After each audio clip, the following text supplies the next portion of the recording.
बिस्मिल्लाहिर्रहमानिर्रहीम। 9 स्टूडेंट, आज हम यूनिट 3 डायनामिक्स में टॉपिक डिस्कस करेंगे। टॉपिक नंबर 9 जिसका नाम है change of momentum in explosive forces.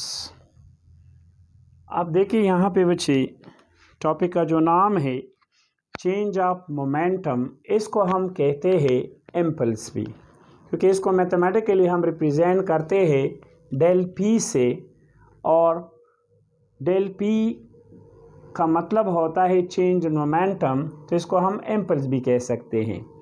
In explosive forces, explosion कहते हैं धमाके को। तो अब यहाँ पे हम डिस्कस करेंगे मुख्तलिफ एग्ज़ाम्पल से। यहाँ पे हम क्लियर करेंगे कि what do you mean by explosion. देखिए यहाँ बच्चे, एक्सप्लोजन की डिफिनीशन क्या है। Explosion, it is a type of instant interaction in which particle of a system move apart from each other is called explosion. Explosion जो है वो collision का क्या होता है, opposite होता है। So explosion is opposite of a collision. If the system is isolated, अब isolated system के बारे में आपको पता है कि isolated system वो system होता है जिसमें एक्सटर्नल फोर्सेस बॉडी पे क्या हो, ज़ीरो हो। So if the system is isolated, it's total momentum during the explosion will be conserve by the law of conservation of momentum. अब यहाँ पे इसकी एग्जांपल है, for example firing of rifle. देखें, जब हम बंदूक से फायर करते हैं तो यहाँ पे इसमें दो चीज़ें होती है, एक गन का मास और दूसरा बुलेट का mass. So consider in isolated system of a bullet of mass m। Bullet का मास m है एंड अ गन या राइफल ऑफ मास m। अब बिफोर फायरिंग अगर हम देखें तो मास ऑफ बुलेट और गन दोनों की जो इनिशियल मोमेंटम है वो क्या है, ज़ीरो। सो यहाँ पे लेकर है बच्चे, before firing both the gun and the bullet are at a rest. जो कि रेस्ट में है, तो total momentum of the gun and bullet is what, zero. तो हम लिख सकते हैं कि P I is equal to what, zero. अब जब हम फायर करते हैं, आफ्टर फायरिंग देखिए, when the gun is fire, the bullet moves with the velocity vb with forward direction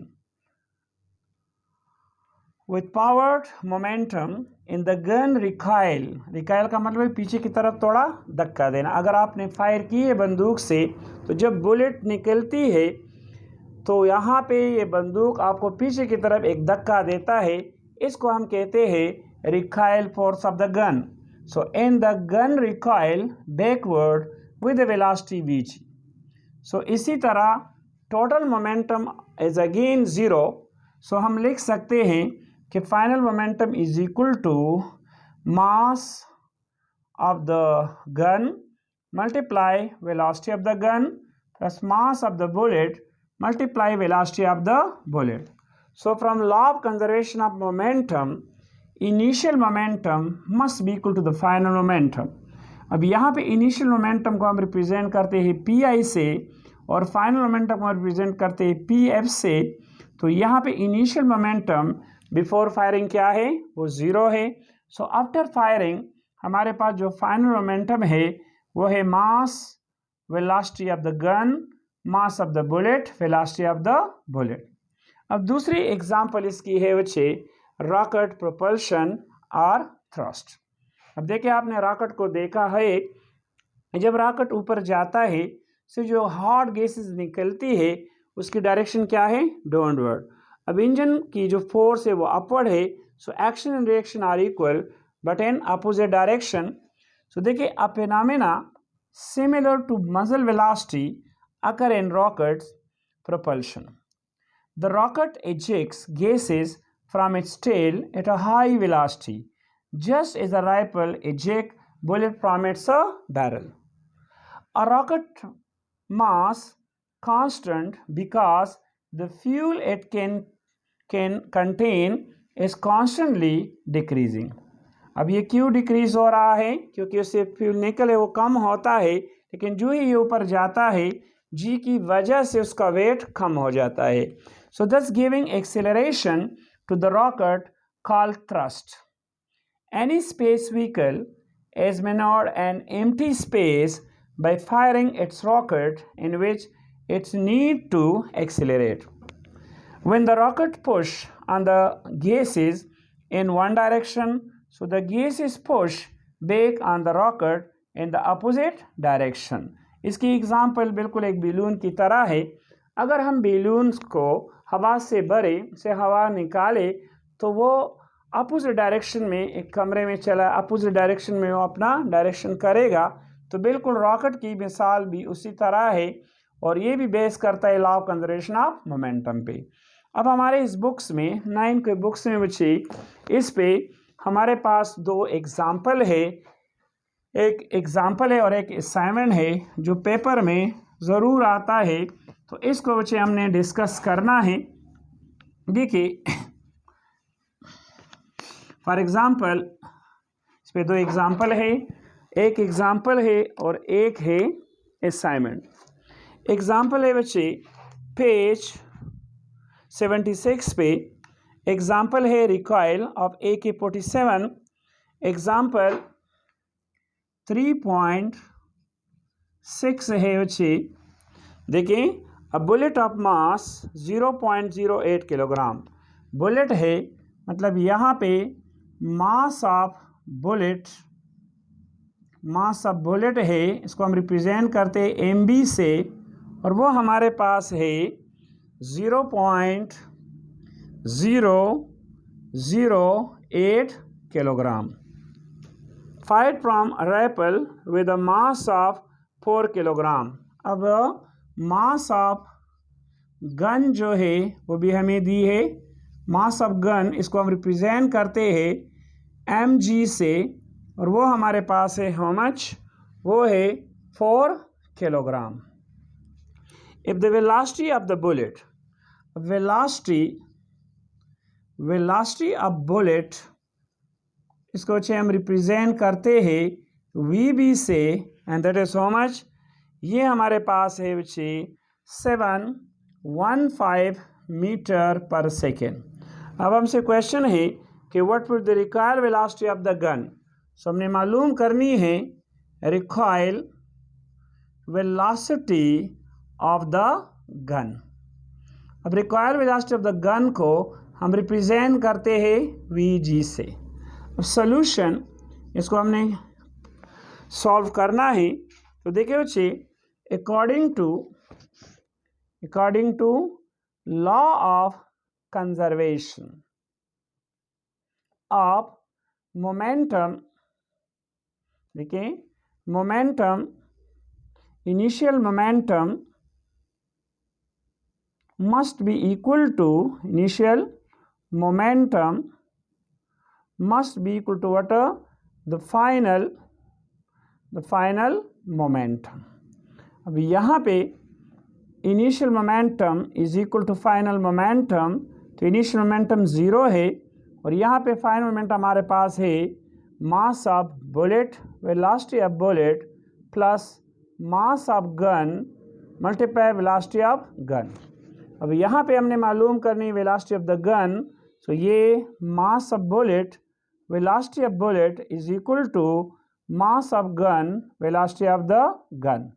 so velocity of the gun is equal to minus mass of bullet, velocity of bullet, mass of the gun.